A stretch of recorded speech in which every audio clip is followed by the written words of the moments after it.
Olá a todos e todas, meu nome é Aline do Carmo, eu sou professora da UEG, da Universidade Estadual de Goiás, e hoje eu vou apresentar o trabalho intitulado Autonomia Infantil e Pedagogia Libertária, a atuação da Solidariedade Internacional Antifascista na Guerra Civil Espanhola. Esse trabalho ele tem como objeto central pensar as colônias infantis que foram criadas durante a Guerra Civil Espanhola pela CIA, que é a sigla da Solidariedade Internacional Antifascista, que foi uma organização criada em meio à guerra a partir de uma iniciativa do movimento anarquista espanhol nesse período. Esse trabalho ele parte de um contexto, busca analisar um contexto em que a vida infantil, a população infantil durante esse período foi alvo de disputas ideológicas muito fortes em meio a um conflito que foi extremamente brutal, um período bélico bastante sofrido para as crianças, uma população que estava mais vulnerável aos bombardeios, aos deslocamentos forçados. As crianças, milhares de crianças perderam seus familiares, passavam muita fome, então foi um período muito caótico para as crianças e um período também que surgiram iniciativas para acolher essas crianças em espaços que foram chamados de colônias infantis. Essas colônias infantis elas foram criadas por diversos grupos. Os principais deles estavam sob gestão de setores comunistas, principalmente o MIP, que era o Ministério de Instrução Pública, e a SRI, que era Socorro Roxo Internacional. Ambas organizações elas estavam vinculadas ao governo republicano e ao Partido Comunista Espanhol.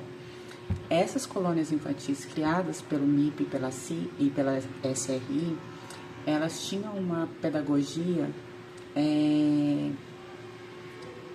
que estava muito pautada numa disciplina rígida entre as crianças, num modelo hierarquizado, uma educação muito ideologizada, principalmente voltada para a ideologia nacionalista e etc. Nessas colônias também, meninas e meninos, elas tinham ocupações diferentes, então participavam de atividades separadas por gênero. E, paralelamente, as colônias da CIA, que é o meu objeto de investigação, que é dessa organização que esteve vinculada ao movimento anarquista, construiu suas próprias colônias infantis. E meu argumento central desse trabalho é que essas colônias infantis, elas buscaram um viés de atuação distinto dessas outras colônias que estavam sendo criadas nesse período e conseguiram criar uma pedagogia libertária que destoou das pedagogias que eram comuns até então. Um dos meus argumentos principais é que essas colônias infantis elas receberam muita influência de uma outra organização anarquista, uma organização de mulheres denominada Mulheres Livres, uma organização que foi muito forte nesse período, criada por mulheres que tiveram um rol extenso de atuação e que também produziram, a partir de uma revista, muitas reflexões pedagógicas sobre a concepção de infância e a concepção de educação infantil. No meu trabalho, eu investigo como mulheres que estavam vinculadas aos principais postos de coordenação das Mulheres Livres também estiveram entre os principais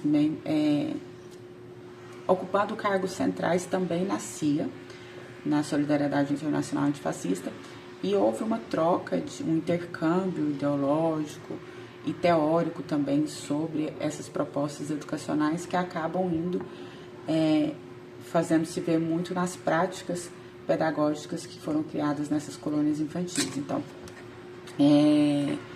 a partir de um cruzamento de fontes, eu analisei uma documentação interna da CIA, atas, planos pedagógicos para circulação interna que foram produzidos pela CIA, cartas que chegavam até a organização, Também utilizei fotografias da época para tentar entender como foi fundamentada essa pedagogia libertária dessas colônias. Então, o primeiro ponto que eu já disse é que me parece que essa organização ela teve uma forte influência de um pensamento que já vinha sendo desenvolvido pelas mulheres livres, essa organização feminista anarquista, que entendiam a criança não como um adulto em formação, mas um sujeito. Essas crianças, para as mulheres livres, as crianças eram dignas de autonomia própria, de criatividade, de sensibilidade. Elas defenderam muito a ideia de que a criança era um mundo próprio e deveria ser respeitado como tal. Elas rejeitavam, as mulheres livres rejeitavam qualquer tipo de doutrinação infantil. Elas diziam que as crianças não deviam ser católicas, nem comunistas, nem anarquistas, elas deviam ser apenas crianças.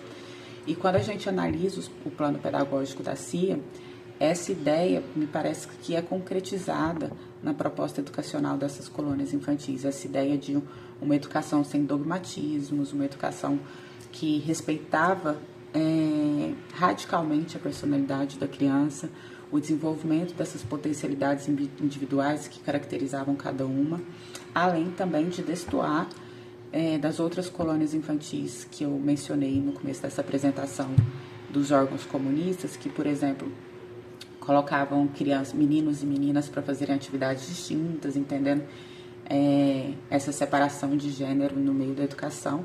Na CIA, nessas colônias que eu investigo da CIA, também elas rejeitavam qualquer separação de gênero, então instituíram nessas colônias o que era chamado na época de coeducação, que eram meninas e meninos participando igualmente dessas atividades. Então, a ideia no trabalho foi recuperar como essa pedagogia libertária ela foi desenvolvida e que constituiu um experimento muito importante durante esse período, muito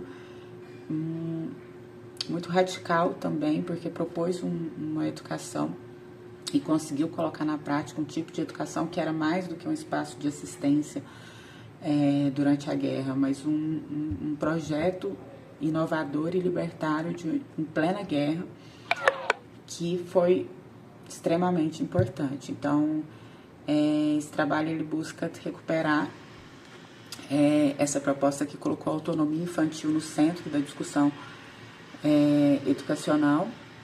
E é isso. A intenção principal desse trabalho foi recuperar essa experiência, mostrar a relevância que ela teve nesse período e tentar trazer para as discussões historiográficas essas outras possibilidades de educação infantil nesse período, porque hoje a gente tem uma historiografia que se debruçou nas colônias infantis, mas sobretudo as colônias infantis que foram construídas na gestão do MIP, do Ministério de Instrução Pública ou da SRI. Então, essas experiências educativas que estiveram sob gestão comunista. Então, essas experiências anarquistas, elas até hoje são muito negligenciadas na historiografia, e apesar do fim trágico de todas elas, com a vitória do Francisco Franco, que governou a Espanha até 1975, olhar para essas experiências é importante, porque revelam, na década de 30, um momento em que existiram projetos de educação muito diferentes e que estiveram em disputa naquele período, assim como existem hoje. Eu acho que é muito importante recuperar essas experiências libertárias. E é isso. Obrigada pela atenção.